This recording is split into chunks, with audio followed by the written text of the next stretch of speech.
feel like investors have come back. They're here kind of today.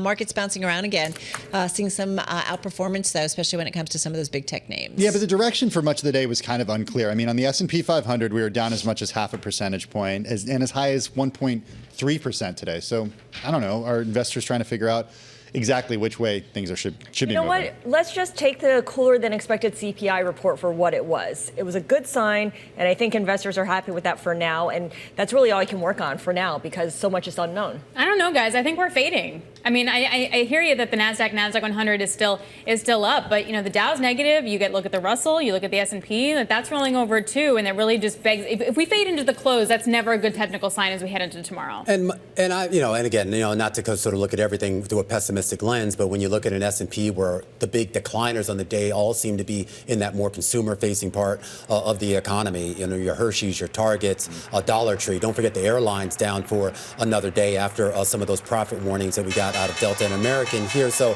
there's a huge segment of this economy, at least through the eyes of investors, that maybe isn't quite living up to what we're seeing on the other side of that ledger when it comes to big cap tech. And I do want to start there on the far right of your screen with the NASDAQ composite up more than 200 points on the day. Similar move for the NASDAQ 100, each up about 1.2% here on the day. And that's because 8% jump on Tesla, 8% jump on Micron, 6% jump on NVIDIA. Chip stocks, at least for today, back in vogue. The S&P up 0.5%, or up 27 points. The Dow, though, is going to close in the red, down about 0.2%. And the Russell 2000 clinging to a modest gain, higher by 0.1%. Yeah, and to Alex's earlier point, I mean, most names in the S&P 500 are, in fact, lower today. 322 to the downside, 180 Scarlet to the upside. All right, let's take a look at the IMAP, which splits up the S&P 500 into 11 industry groups. A real mix here. Tech, communication services, and consumer discretionary really representing big tech names, all up by at least 1%. And then in terms of the decliners, consumer staples, as Romaine mentioned, healthcare and materials, basically a lot of the sectors that had gained during this period where investors went risk off. All right, guys, to some of the individual gainers. Vistra Corporation was up almost 12% at its highs today, finishing the day with about a 6.7% gain. Overall, we did see nuclear power stocks rising after tech and energy companies pledging support to the wider use of nuclear power to cater to surging demand from all of those data centers and also from factories. Amazon.com, Meta, Occidental, and Dow are among the initial members of what's called the Large Energy Users Group, which is backing a global effort announced in 2023 to triple the world's nuclear capacity by 2050. So a move certainly in those names. Intel up about 4.6%, finishing off an earlier gain of about 7%.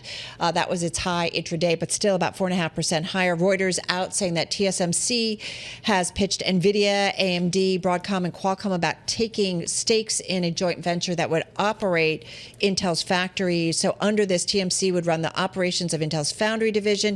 It would not own, though, more than 50%, according to Reuters, citing people familiar.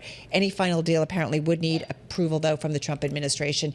And Tesla, folks, check it out. Number one gainer in the S&P 500 today, up 7.6% at its gain today. Of course, President Trump highlighting Teslas yesterday. I will point out a second analyst covering Tesla is bracing for vehicle sales to drop this year rather than rebound from the first annual decline in more than a decade. So even though Wall Street commentary, some concerns, we did see investors come back in a big way in this one. It's still down a lot for the year, down about 40%. All right. Speaking of stocks that are down, I do want to start with airlines. Romaine, you mentioned it. An airline that I'm highlighting today is United, down 4.7%.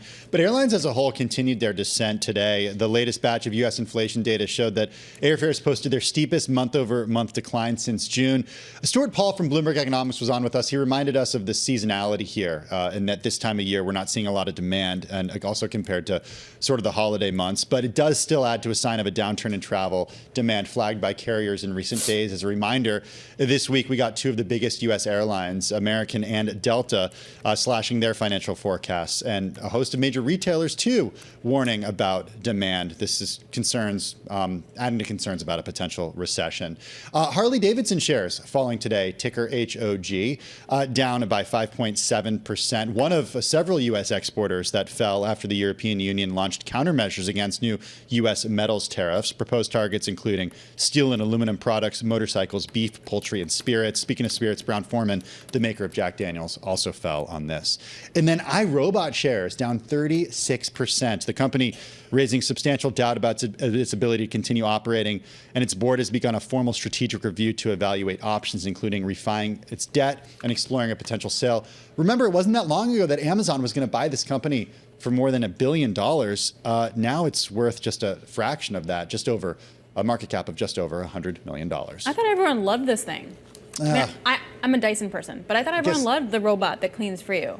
I just got one for my parents. Yeah, the round thing that Roomba. Yeah. Roomba. Yeah. Roomba. I always say Roomba. I think there are a lot of knockoffs. So There are a lot of knockoffs you can So buy. apparently they can navigate around pets now. So More like the dog will attack I'm more the worried Roomba. about the dog navigating around the thing, which, no, that would be disastrous. This makes a lot more sense. Okay, I'm going to the bond market here, guys, because we had a sell-off all across the curve, particularly in the front end, right? There's some repricing maybe after that cooler than expected CPI. But the 10-year auction came in. It was pretty strong. There was a solid bid to cover ratio. And we also have the 30-year coming tomorrow at $22 billion. So we're watching that. So a little bit of a dichotomy there, right? Strong demand, like the buying coming in there, but on a day-to-day basis, seeing some selling pick up. All right, folks. So, thinking about the market trade today, we talked about the inflation print. We get another one tomorrow, so we'll see whether or not, because within that, there's actually a component that goes into the Fed's preferred inflation read. So whether or not that carries a little bit more weight on Wall Street, we'll see. Sorry to cut you off, Carol, that's okay. but it's what I do. Adobe earnings out crossing the wire right now for the most recent quarter. The first quarter adjusted EPS did beat $5.08 a share. The Street was looking for $4.97 a share. Revenue also a slight beat at $5.71 billion. The Street looking for $5.66. Here's your guidance going forward. The company says that for the second quarter, adjusted EPS will come in a range of $4.95 to $5. The Street on average was looking for $5. Revenue for the second quarter will come in at $5.77 billion to $5.82 billion. The Street was looking for 5.8. So a modest beat for the most recent quarter, and for the quarter that we're currently in, it looks like the top end of the guidance that they're giving would match Street estimates. all right, let's give you American Eagle, the once upon a time teen retailer. I don't know if it still caters to teens, but it's because 30-year-olds dress like teens and 40-year-olds dress like 30-year-olds now. Anyway, American Eagle fourth quarter earnings per share, 54 cents versus 3 cents year over year. Not sure if we're comparing like with like, but the net revenue here, $1.6 billion, matches analyst estimates. And what's interesting here is the commentary that American Eagle has given for this quarter, saying that entering 2025, the first quarter is off to a slower start than expected, reflecting less robust demand, and then, of course, blaming colder weather as well. All right, folks, we have another earnings report crossing Sentinel-1. Fourth quarter revenue, slightly better than what the Street was expecting, coming in at $225.5 million. The Street estimate was for $222.3 million. Fourth quarter adjusted EPS, 4 cents a share versus an estimate of 1.2 cents a share. And just a quick, I'm going to pull it up on my Bloomberg, and the stock in the aftermarket. Down 12%. Thank you very much. Now I don't know 15. Yeah. Keep talking. There we go. It was a little slow. It's going down. All right. It is going down. It's down about 12%, so ouch. This is Scarlett's favorite stock right now. Is it? Yeah, because I'm being facetious. She loves the ticker. It's a very simple ticker, S. S. Which used to be the Sears ticker. Remember that? Yeah. Until it became my God, SHLD. yes, I do. This is all like a stroll down memory lane. Yeah, it is. Yeah. Hey, listen, a story that caught our attention. I have no good segue like, here. There's a mansion in California. It's got 3 pools and a Shark Tank, and it's coming on the market for $59 million. Shark Tank? No, thank you. What? Is that it? Sorry. Oh, we are going to talk about this. Okay, so the seller, this is according to the Wall Street Journal, is Lee Evans, a real estate developer. He set a record for the Coachella Valley when he purchased this house back in 2022. It's in Palm Desert for $42 million. This is according to Bighorn Properties, the organization with the listing. I don't know, Carol, you had me at Shark Tank. That sounds pretty good. No, it's terrible. That's upsetting. Who cleans it? Horrible. Who cleans it? This is in the desert? Yeah. Can sharks survive in the desert? No, It's it's in inside the a tank, Romaine. house. It's in the main house. Oh. Wait, the fish come with the It's a house or no? hallway. It runs through an aquarium full of exotic shark a fish, fish? and beneath an overhead shark tank. Yeah. Do you get the fish, though? Do you get the shark with the house? I think Is a it all shark a comes. fish, Scarlett? I don't want you to disrespect sharks. Okay, sorry. Fish. Well, do fish are fish also in the Shark Tank? Can fish survive with sharks? I don't know. Is a hot dog a sandwich? do you feed I mean, it? we can keep going. I don't know. Existential questions during the close. I think there might be 2 tanks. Yeah. There's an Two aquarium. tanks. So it's a nice exotic view, fish, but and then that beneath house is an overhead Shark Tank. Well, okay, quick question. If you had 59 million burned in a hole in your pocket, would you buy it? No. No, I'm terrified of sharks, guys. So this is It's really in a tank, though. literally my worst nightmare come true. It Be could a house with it a could be shark. like a James Bond Until like the high villain. fuel hits the Shark Tank and then everything comes crashing down. That was like a movie. Does anybody have a shark fin? Can we just cue the shark fin effect for Alex? Nope, that's copyright. We have cricket. Oh, we did We it. have the cricket Oh effect. my God! Romaine does shark. Love that. All right. Wonderful. We got to wrap. That's a run. We got to run. Blew my street cred. I know, totally. All right.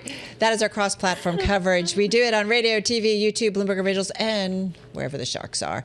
I think Alex is heading out, but Scarlett and Romaine are continuing on TV. We are going to continue on Bloomberg Business Week.